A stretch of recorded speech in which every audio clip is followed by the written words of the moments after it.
Okay. Good evening, everybody. My name is Sean Beaverson, and I am the assistant principal for the EVP program. I am helping to coordinate that. I also serve as a digital learning specialist for the elementary program in Edina Public Schools. I have asked Liz Rosenthal, who is one of the Hollywood Squares here with us, just to join us this evening. She's going to be the technical support that we will have during the MAP test. So she'll actually be creating the test sessions and launching the test sessions for the students. So I asked if she would mind being here in case there were any questions about what to anticipate. So just generally, starting on Tuesday of next week at 8 a.m., we'll begin the reading test of the MAP assessment. The MAP is a test that gradually gets more challenging as the kids answer questions correctly. It is a responsive test to measure where their growth is. And so it is a standardized test, and this is why we're having this conversation. We did not actually do the MAP test remote last year, and so I just like to share with everybody that we probably will hit a few hiccups along the way, but with the support of Liz and other people here in Edina Public Schools, we will manage and we'll get through. So the test schedule is Tuesday is the reading test. Wednesday is a makeup session if needed. Either there was a technical issue that interrupted the student's ability to finish the test, or they simply ran out of time. The testing window is 2 hours long, so we don't anticipate too many students running out of time, but it is possible. And then we will have the math portion of the test starting on Thursday at 8 a.m. also, and then the makeup for the math portion of the test on Friday. All right. Let me share here. So we will have most of the students, our preferred method is for any students that are in third grade and above to use the district-provided Chromebook. That gives us a little bit more ability to support during the test session because we can actually review what is going on the Chromebook remotely and a few other things that we're able to do, some capabilities that we have because it's a district-monitored device. You are able to use a personal device at home. On the next slide, I'll talk a little bit about that.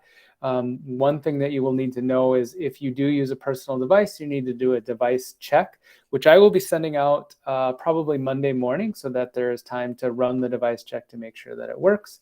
I may send it out tomorrow too, just so you have an opportunity to run that. For district-provided Chromebooks, all students will meet their homeroom teacher just like they normally would. And then after their morning meeting is done, the homeroom teacher is going to ask all students to restart their Chromebooks. And again, this is for 3rd through 5th. I'll talk about iPads in just a second. iPads will be a little bit different, but not that different. It'll be a little bit different. So the students will restart their Chromebook after their morning meeting session. And when they restart the Chromebook, it's going to automatically open up 3 tabs. The tabs, one tab will be Google Meet. So in case they run into any problems, they have access to us through the Google Meet so they can come and ask questions. One tab will have a Google Doc with the directions for connecting, some of the information that's included in this presentation, the test session for the day and the password for the day.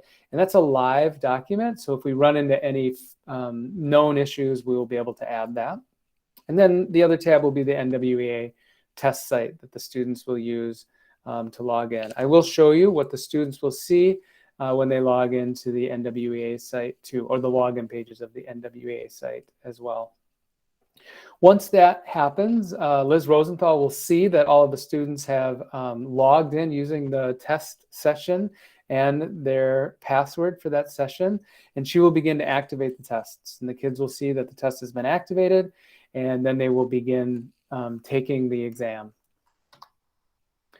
If for students that are in 2nd grade and 2nd grade only, they will use the iPad, the district provided iPad. Again, if there's a home computer and you'd prefer to have them use a home computer, you can.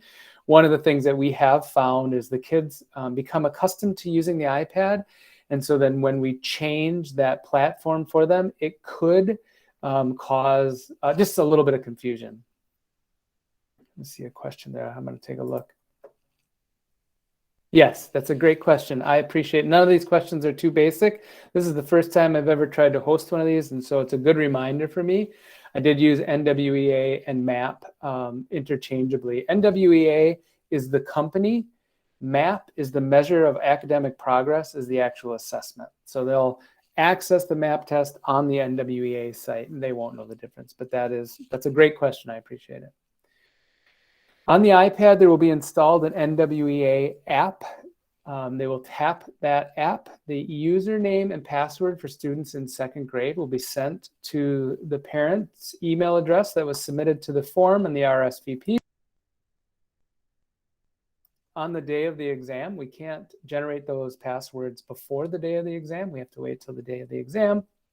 So we will make sure to send those out to caregivers after we get those usernames, the test session name and the password generated. Students then will find their name in a drop-down list, and they will tap their name, and then they'll wait for the teacher to begin the test, and Ms. Rosenthal will begin the test, and then they will tap Start Now. No readiness check is required for the iPads. If you do happen to try an iPad at home, or if you wanted to use a personal iPad, please note the iPad mini will not work with the NWEA. The screen resolution is too small and they won't be able to see it. Another item of note on the NWEA, on the MAP test on the iPad, is click and drag, or the tap and drag doesn't work in the same fashion, so they have to tap and then move it and then tap again. So that'll be just kind of a weird thing with the MAP test, the math test, but I'll go over that again later. If you choose to use a personal computer, and again, you certainly can, we just have it'll require a little bit more of you at home if you choose to do that. There is a link, and all of this information will be sent out and will be part of the information doc. There's a link, test.mapnwa.org, and then the last part of that link is particularly important, the no pop-up that will create a secured session for the MAP test. The rest of the process is very similar. You will access we will provide for you the test session and the password for that. Students will use the drop-down list to find their name. Ms. Rosenthal will begin the exam, they'll press start, and then they'll be able to begin. The one important element is if you choose to use a personal device, a home computer, desktop, whatever, you need to complete the device readiness check. And again, I will send that out in email so that you can do that over the long weekend. Some tips for test success. I think by now, in most cases, you have your students have a place in the home in which it's their school, right? This is where they do school. They have a designated area for doing school. It's just important for the end of the MAP test that they have as distraction-free an area as possible so they can concentrate on the exam. I'm going to remind you again that the test does get progressively more challenging. That's a good sign. That just means the kids are progressing along. But if for some of our younger students, that can be frustrating. So it's another reason why we want them in a distraction-free zone where they can just concentrate. We want you to reassure them that if it gets more difficult, that's a normal thing. What we don't want you to do is participate in taking the test. This is a measure of their academic progress. And this is a really important, particularly while we're doing the remote, that we get an accurate measurement of where your students are starting this fall, so we can accurately measure their growth during this year, so we have an idea of the support that will help make the transition back in person next year if you choose to do that, or may inform you that the online pathway really is working well for your student and an option that you'd like to maintain. Take a break when you need one. Let your teacher know, and we can pause the test. And so this will be in the Google Meet. The kid can come and let us know that they need a break. It is, again, a 2-hour test window, and the test should not take 2 hours. So if they need a break, that's perfectly acceptable. And then there is the mindfulness strategies, just ways to remain calm, because it can be an intimidating setup and situation to be taking a standardized test. But we want them to feel relaxed as they take the test. And really, again, this isn't a punitive test, it's a measurement. And so whatever they can do to feel comfortable and to do their very best while they are measured is best. We are going to provide a Google Meet, and the students will all be enrolled in the Google Meet, and then we'll be put into private breakout rooms. And this will kind of give them a study Carol fill, but then we'll make it easy for them to come and ask for help if anything goes wrong. Some possible issues that you might experience, low resolution. So if the kids don't have their resolution set to full resolution, it'll shrink the test window where they actually see the actual test items, and will make it either difficult to read or unusable. And so if the resolution gets too small, certain click and drag items that are in the exam will not work. So again, I'll send out the directions for students and for families about how to reset the resolution so that it is full screen, but that is one thing that you might run into. The test might time out. If you time out, Ms. Rosenthal is going to suspend the test and restart the test to confirm that she can restart it. So we have done this with a lot of students, and while not remote, our test proctors don't sit in the same room as them, so we should be able to get them restarted. When they ask for help, they'll have to return back to the NWEA map in order to get restarted. And so you may see them switch a tab to go to the Google Meet, and then after they go to the Google Meet and ask their question, they're going to go back to the map tab. And then when in doubt, close it out and restart, and just let us know that there's that trouble. I will also be providing my extension on the map on the testing day, so you can call for help if you need it as well. And so between the Google Meet session that kids can pop into and ask questions, and my extension, we should be able to support all of the students as they complete this assessment. Okay, next is what does it look like for the students? And so I'm going to show you, we'll go back to the beginning here. This is the test session page. And Liz, I don't know if you're in a place where it's easy for you to talk. If it is, great. If not, I can talk through this too. Yeah, I'm here. Okay. You want to just talk about this, what the students will experience when they get to this page?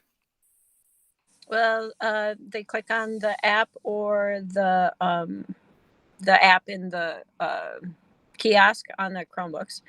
And when they do, this screen will come up, and the test session name and password that you provide at 7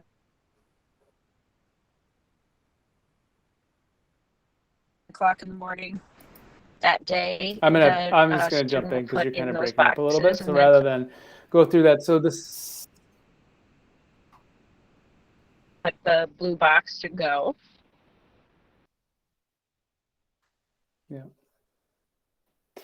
So the session name is what I spoke about before, that we'll send that out the day, and the session password for that particular day. And after they do that, they enter that in, then they will see a drop-down list with their name. They can start typing in their name, and their name will come up, and they'll click the drop-down. The test will be assigned to them, and so on Tuesday when we begin this, they'll take the reading test, and that's what will be available for them, and they will begin the test session.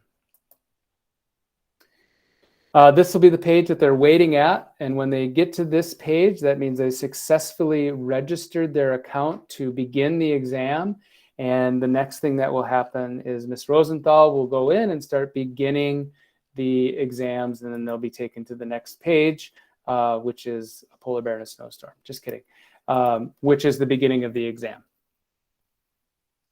So that is really what it is in a nutshell, to take the NWEA test while at home. And again, a few reminders, making sure that they have a distraction-free area as possible, a reminder that this is a measurement of their progress. And I know it's our instinct to help our kids, particularly if we see them struggling a little bit. Remember that this is a low stakes struggle, and so it's a good struggle for them to have. And so to encourage them that you will, during the test, have to leave them alone unless they have some questions or something goes wrong, then by all means, support them in getting either to the Google Meet, or feel free to call us at the extension that will be sent to you. Okay, that is the general overview of this exam session. Are there any specific questions that you have that I should address? Shruti. Hey, thanks for the information. I was just wondering, so can they take the test from a different device and join the meet on their Chromebook, or does it have to be the other? I mean, can it be the other way around, or? Oh, sure. Yeah, that's a good question. There's no reason why they couldn't use their Chromebook to have the Google Meet session open and then take the test on a personal device. Just again, remember that if they are going to use the personal device, to complete that device check when I send that out. Okay, got it. Thank you. Thank you for that information. It's really useful. I was just wanted to make sure, is it a fixed number of questions over 2 hours, or is it one of those where they answer as many as they can and it just times out? They answer as many as they can, and then they get progressively more difficult. And then after they get beyond their ability, they'll reach the end of the test. The test will know and we'll get to an ending. Yeah, it really should not take 52 questions. Yeah, and for both tests. It shouldn't take them 2 hours necessarily. It's not a 2 hour time frame to fill. It's a 2 hour window to make available for them. Great question. I also wanted to say that just in case, there are internet problems or any such thing, do they get to retake the test? Is there a makeup day or? Yep. So the Tuesday following, and I'm glad that you asked that, because it's a really good reminder that if things start to go haywire at home, the internet starts going out and those other things, Tuesday, the following day of each test, will be the makeup day. And so we'll make it available again to complete the test or make it up. And that if even on Tuesday, if things go completely awry and we have a small handful of students that need to complete, we'll arrange to take care of that as well. We don't anticipate those problems, but if those problems do arise, we do have a makeup day built into it, and then we would anticipate a very small number who wouldn't be successful, and then we can address those on an individual basis. That sounds great. Thank you. Yeah.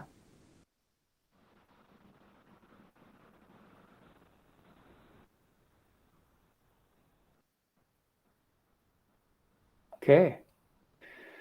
Well, if there are no other questions, I will be sending this recording tomorrow in the newsletter. Will be a link to this recording. I will also be hosting another one of these on Monday at noon, just to try to get people who maybe work in the afternoon or the evening, some time available around the lunchtime to connect. And then we'll begin next Tuesday. So this is one of those first ever attempts. We're in a couple of years of many first ever attempts.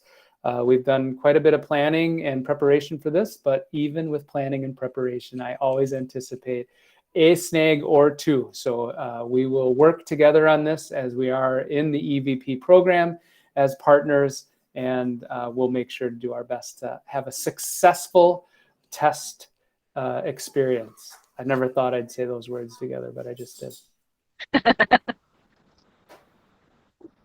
Liz, were you going to add something? Sorry. Yes, I just wanted to make sure that the parents knew that if something did happen while the students were taking the test, and they needed to go back in, that they would start at the same number that they were dropped off from. Yeah, so that's good to bring up, Liz. Is that? Yeah. Yep. All of the test sessions are launched and managed by us, and so we're generally speaking able to restart the kids if something went wrong where it happened. Good point. So restart meaning they would start from the beginning or just from where they left off. So let's say they've got on to question 33, and that's when the internet started to get spotty and it went and spun, and then finally they were kicked out. When we had fixed the internet problem, get hold of the problem, and Ms. Rosenthal restarts their test, they would start at question 33 again. Okay, gotcha.